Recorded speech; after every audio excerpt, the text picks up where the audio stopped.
Mm-mm, mm-mm, mm-mm. I love that intro. I really do. But really, the biggest news in the F1 world really is SK got a new chair. Yeah, that's right. I know you've been going to sleep every night kind of like, man, did he do it already? Does he still have that squeaky chair? What's going on? Well, no further worries. Let your mind not be troubled because I have fixed it. I've swapped out my chair. It took about 20 seconds. And that is that. So anyway, really, the biggest news of the day, we all know, is Bahrain testing is done and done.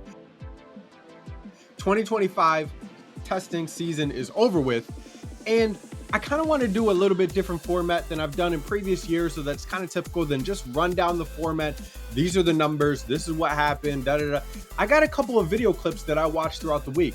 Just 2 or 3 of them. Nothing long, about 20 seconds to a minute long. So I'm going to roll those out and I'm going to kind of give my reactions to what's going on here and just a few other updates and kind of my thoughts and analysis on the testing and what we have going forward for the 2025 season, because that is the real thing. I mean, we're just a couple weeks away from lights out, and you already know it is going to be one of the most major seasons that we have seen in a long time. If you don't know, well, I'm telling you now, there's not a prediction. That is concrete. It's just going to be, well, knock on wood. And yeah, with that said, let's just get into it.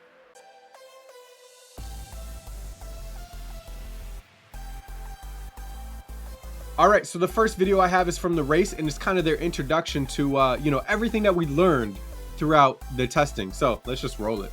F1 testing has finished with Mercedes' George Russell quickest on the final day and Carlos Sainz fastest for Williams overall. But what's the real picture? Forget the headline lap times. Across 3 days in Bahrain, we spent hours trackside, analysed hundreds of laps and spoke to all the teams and drivers. And this is what we learned. Red Bull is struggling. There are a few reasons why Red Bull seems on the back foot after testing. All right, so I think maybe something that some people predicted, maybe some others that didn't, or, fandom whatever is leading them to not want to believe it. But at least from what has been seen and what some of the people in the industry think, at least in the media, and some of the analysts as well, you know what I mean, and engineers think that, Red Bull's struggling a little bit. But then again, Verstappen does his usual and kind of sets a fast pace right at the end anyway to kind of say, hey, even if the car is junk, I'm VMAX and it's just gonna happen. So I mean, I think it's good for the season. That's what I want to say, because we don't want another dominance happening. Now, McLaren obviously won the Constructors' Championship last year. So, we kind of want them to do well. We want to see Lando be able to battle out from the beginning. But we also, of course, don't want to see McLaren kind of just being the one and only. So yeah, they did kind of set the pace overall for the testing season for 2025, and it kind of looks that way. Now there's all these different variables, and I'm sure if you're watching my video, you're probably watching some others, you probably heard some podcasts and so forth. The one thing that we know from testing is nothing is certain. I mean, heck, we had a bus out in the middle of like turn 1 or wherever it was. I mean, it's just crazy. Anything is unpredictable. And heck, the weather was unpredictable. You know what I mean? So what are we potentially going to see? Maybe a Mercedes and Ferrari battle. I mean, it's very possible. Mercedes is looking like they may have something in the bag here, at least enough to kind of challenge.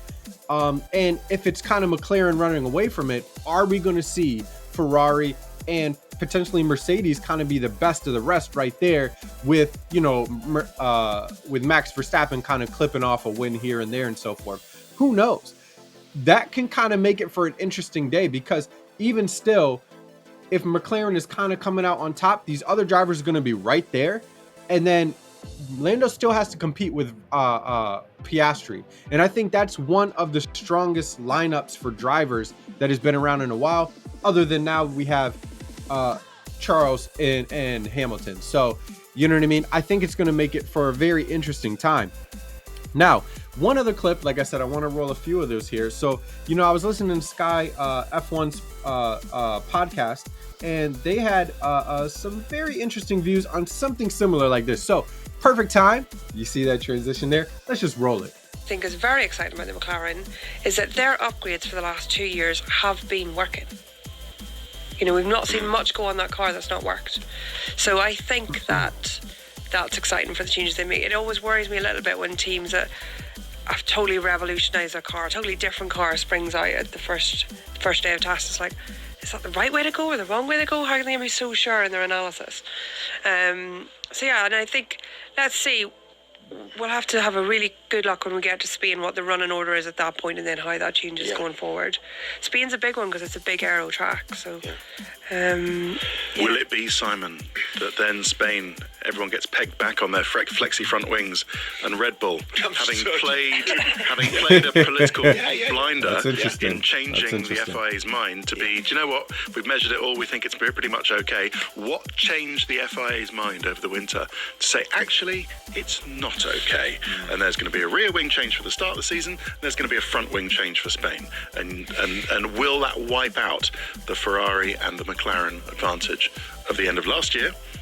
And Red Bull will come steaming through. One lead driver, Max Verstappen, 5th World Championship. 5th World Championship. Now, see what I'm talking about, people? This I found very interesting. Now, mind you, this video was pre-testing, all right? But I still wanted to bring it up even after what we saw. What Crofty is talking about here is still very viable, even though his analysis is prior to testing. Because what did the first video from the race say? That Red Bull was struggling. But that wing scenario, that can be something that really plays into things here.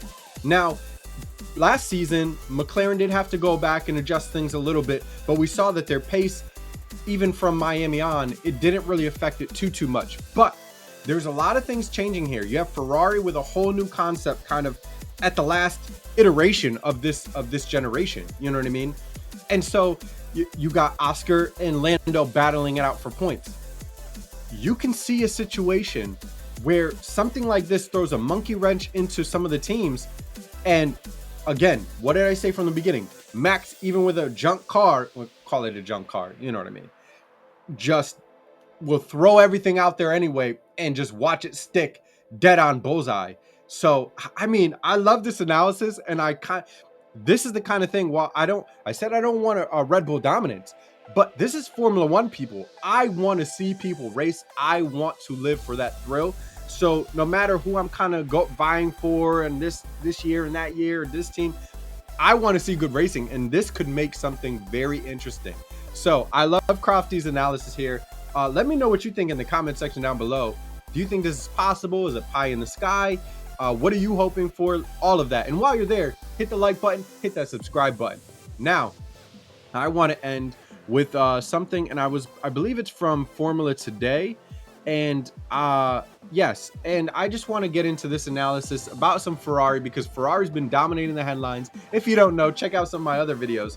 But with that said, I'm just going to roll it right here, and then you'll cut back to what I think about what they have to say in just a moment. So let's do it. Pre-season performance are not favouring Ferrari as much as we hoped for before the pre-season testing.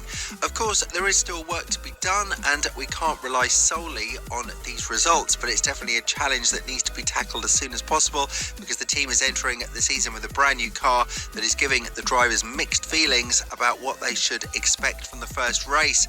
Again, Leclerc has pinpointed the issue in the track's conditions as well, not just the car's odd performance.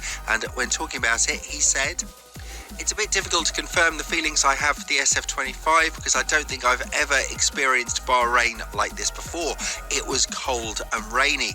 These are not the temperatures we are used to. So it's difficult to make a reference compared to previous years where we had warmer conditions. In testing, you focus a lot on yourself, but obviously you also look at what the others are doing. Even if you don't know how they are going, there are still a lot of unknowns. So we have to take the times with a pinch of salt. Nevertheless, the hope hopes in the Maranello team are still high, and they have invested a lot in the new design. So it'll be interesting to see how it's going to play out in terms of the competition compared to McLaren. They are the two teams that we expect to fight it out at the front, even though statements from Mercedes are kind of creating a scenario in which Russell and Antonelli can somehow make trouble for the top teams. Russell and Antonelli can make trouble for the top teams. So here, Formula Today are thinking that it's going to be Ferrari and McLaren kind of battling. And overall, I think I kind of hope that. I'll be honest. I try to be as honest with my own personal opinions and then also what's really going on. You know what I mean? I personally want that to happen. I want McLaren and Ferrari in a battle for the World Championship, for the Driver Championship, okay? But I also think just from what we're seeing that that's probably going to be it. I feel like Red Bull and Mercedes are going to be right underneath, kind of chipping away at the odd win here and there on a track that kind of suits them or on a good day. And then again, like we just talked about, is it possible that somewhere during the first third of the championship season, something comes up where, odd rule change, and now all of a sudden we have one of these other teams kind of making a step forward. And I think that would be super juicy. Even if I want Ferrari and McLaren to be battling the whole way through, what's wrong with having 4 teams suddenly all in the mix with 2/3 of the season to go? So I really like these videos. I thought these pieces that I showed had some pretty good significance. Now, one thing that I'll jump on very, very quickly is what Leclerc was saying. At the end of the day, testing is testing. You don't know who's sandbagging. You don't know who's trying different setups to this degree, to that degree, how these tires are working. And then on top of it all, again, bringing back up the weather, you're at Bahrain for a reason, because typically it's a great testing ground and situation. You know what I mean? And all of a sudden, you're like 20, 30 degrees off temps that you're expecting. It's even a little bit, some moisture out there, things that are not very typical. So at the end of the day, these videos are all just conjecture. We do have a little bit more analysis and data to back things up. So you can kind of gear, and that's just what it is. It is what it is. Every season, people, you find some people that are just like, well, that's it, written it off, and that's just go home. The season's done. We already know. And that's just really not the case. But it's a great indicator. And again, it's another step, just like the launch release of all the cars and the liveries. Now we have some testing. And again, we're just a couple weeks away from lights out. And that's what we need. Just that daily, weekly diet, adding some more in there. So there'll be some more news, I'm sure, leading up to what's going on. Will Lance Stroll end up, being sick or something, and somebody else, needing to come in again, like we've seen before? Are some of these rookies like Hajar going to be able to really cut it? Personally, I'll just leave you with this little bit. I think Hajar is going to do pretty well. The rookies have been meeting their mark overall. And so I think while some of the other rookies now have gotten 1,000 laps in and have had a couple races in, I just think that they're ready to throw down. I think from top to bottom, this season is going to be one to remember. I think the racing is going to be awesome, and I just flat out look forward to it. And then on top of it, people, next year we get a new generation. So it is just, whew. SK, calm down a little bit. Calm down. No, I don't need to calm down. It's F1. This is F1 P1 Life. If you didn't know, I'm your host, Sean Kilburn. I hope you appreciate this video. If you do, hit that like button, hit that subscribe button. I plan to bring many more videos like this to you throughout the 2025 season and beyond. So help support me, help me bring these videos to you. And with that said, I may have about one more video coming out, maybe 2, before it's lights out. So stay tuned. See y'all next time.